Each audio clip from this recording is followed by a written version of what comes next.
Snipers, you have to see what's happening in the cryptocurrency market today as Bitcoin is yet to form a new all-time high, but we've come just below our previous all-time high of 58,350, and the S&P 500 is doing the exact same thing. You can see we came just below the previous all-time high, but we have yet to break the all-time high. I want to talk about exactly what's happening to Bitcoin's price. We'll also take a look at Ethereum and some altcoins today and then cover traditional markets. You guys are watching the Snipers channel. My name is Naeem Al-Obeidi. If you appreciate this content, remember to like this video.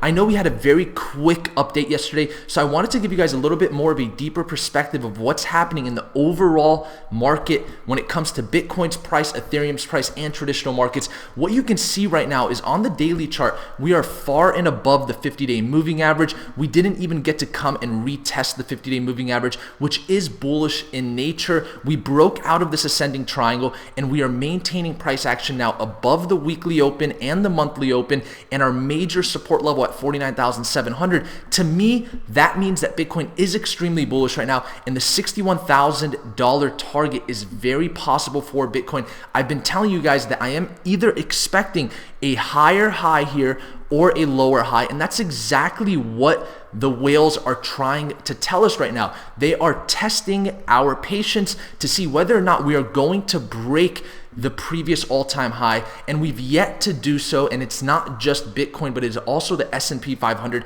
But realize we are seeing rising buy volume. That is extremely bullish for Bitcoin. And then when we start coming into the micro charts, you can notice here on the 6 hour, we are above all moving averages, and we are about to see this 50 period cross over the 100 period moving average. And we know the last time that happened, we saw a major push to the upside for Bitcoin. So I do want to keep that on the table as a potential trigger towards that $61,000 level. You can see every time we've seen a sharp sell-off, we've seen it get bought right back up. That is a very positive sign. I do want to look at the 4 hour chart because you can see we are starting to see some nice buy volume come in finally, and this is the exact point in which we want to start seeing volume if we want to see a dramatic breakout of the previous all-time high.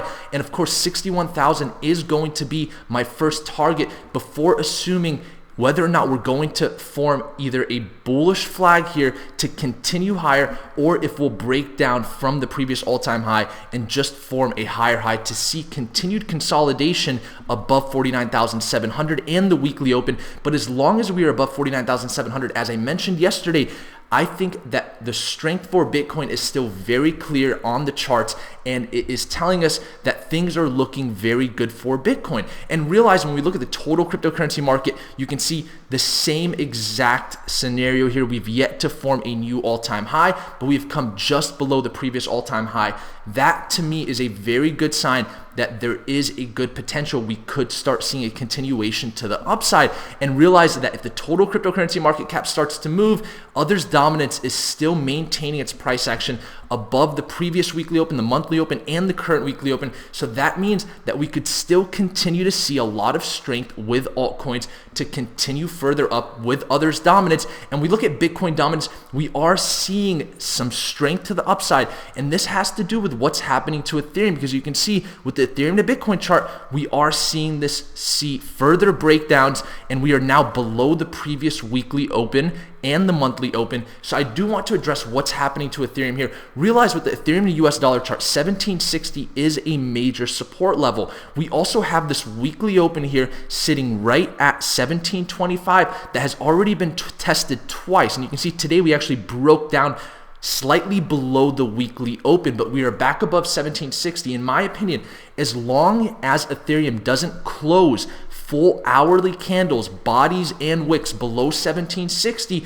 then it could potentially see a continuation to the upside towards the $2,000 level if Bitcoin starts to see strength. However, if we start to see the price action for Ethereum break below 1760, which would happen if Bitcoin starts to break down or if it starts to form a lower high and come down in price towards 49,700, in that case, the 1760 breaks, and then of course now we have this weekly open, which has already been tested twice. When you knock on the door a third time, it will open the door to the next level. And at this point for Ethereum, it is going to be the channel support right at the 1650 level. However, realize that this channel support has already been tested so many times in the past that if we come down below 1760 for Ethereum, I am going to be very cautious because our next major support level is at 1440, which is the previous all-time high, and that would be a potential downside target if we start to see this breakdown from 1760. And the reason I'm showing you guys the breakdown scenario is because we are seeing weakness in the Ethereum to Bitcoin chart. So we have to assume that regardless of what Bitcoin does, Ethereum is not going to outperform Bitcoin for now until we start to see more confidence in the Ethereum to Bitcoin price. And for those that don't know what the fundamentals are and what is affecting Ethereum's price, then watch our video yesterday. We talked about EIP 1559. We talked about the sidechain competitors coming into the marketplace, and then the Binance Smart Chain, of course, seeing the total value locked in their smart contracts supersede new all-time highs, while Ethereum's total value locked has yet to see new all-time highs. We talked about the fundamentals affecting Ethereum in the short term, but of course in the long term, we're still very bullish on this asset. But I do want to point out that we are now below this monthly open, and that the next target, if we close 4-hour candles below this previous weekly open at 31,440, is going to be the 29,000 Satoshi level as the next downside target, which is showing a little bit of confluence here with the support level of this channel. But of course, that would also assume that this channel would break. And so I'd be very cautious with Ethereum for now. Of course, we don't trade the Ethereum to Bitcoin chart, but when you're trading Ethereum, you want to look at the Ethereum to Bitcoin chart more than anything, because that's going to have a huge impact on whether or not it's going to outperform Bitcoin or not. But when we move on from Ethereum and Bitcoin, we look at what's happening to traditional markets. The DXY, as we predicted, is actually seeing a push down. And I talked about this potentially happening because of the weakness that we saw with this breakout. And so notice at this point, the DXY is still a very key chart to watch, because on the daily, we are still above the 100-day moving average, which we've never tested throughout this downtrend. This is the first time we've come above that. So we are going to be watching the 100-day moving average for the DXY to see, are we going to find support here for the US dollar? Because if the US dollar finds support here and continues further up to come back above the current weekly open, which is just above the major support at 91.92, then there is a potential we could see a continuation of the upside for the DXY, and that would trigger asset prices to most likely see a decline, of course, because the US dollar is strengthening. However, if we come down to test the 100-period moving average and break down, I'm going to be watching this monthly open. It's going to be sitting here for the rest of the month, and I know that if we come to the monthly open and we break down below that, that's going to be a confirmation, in my opinion, that this is not the end for the US dollar seeing weakness, and we could continue lower. But if we don't go below the monthly open, then it could be a buy the hype, sell the news type of event with the stimulus that was just passed. People are expecting this to be the last stimulus. It could have just been a buy the hype, sell the news, where now the dollar starts to strengthen after the stimulus, because everyone is expecting the dollar to cause asset prices to continue to inflate right now. And of course, markets love to do the opposite of what people think. And so that's just on the table. I want to throw that out there for the DXY. But so far, things are doing exactly like we expected. The US oil prices are starting to come up while the DXY comes down. We talked about US oil versus the DXY, which one was faking us out. So far, it looks like the DXY is faking us out compared to US oil as we're continuing to the upside, but we don't know that yet. It's too premature, but realize that this DXY chart is at a critical point, and you can also see that 100-period moving average is also showing confluence with the 20-week moving average, which we are now above on the weekly candle. And so that is a huge food for thought when it comes to the DXY and the potential of the DXY being in a reversal. Of course, the DXY is showing more signs of reversal right now than the Ethereum to Bitcoin chart. And I know these are the two charts that we were expecting to see reversals with. So far, you can see Ethereum to Bitcoin, very different playbook here. We're back below the 20-week moving average, back below the moving averages, back below the previous weekly open. That's just not the case with the DXY. So I just want to throw that out there so you guys have a little bit of perspective of what I'm trying to tell you guys here. And so when we look at DXY, we have to continue to watch whether or not this is a confirmed reversal or not. So far with Ethereum to Bitcoin, it has been a failure of reversal, but with the DXY, we're still in the bullish pattern. So we have to start to watch this, but realize I'm not going to be too worried until we start to see asset prices affected by the DXY, because so far we haven't seen much of an effect, but that could change here really quickly. I do want to point out with gold, you can see we are seeing a lot of weakness below the monthly open. There could be continued downside here for gold.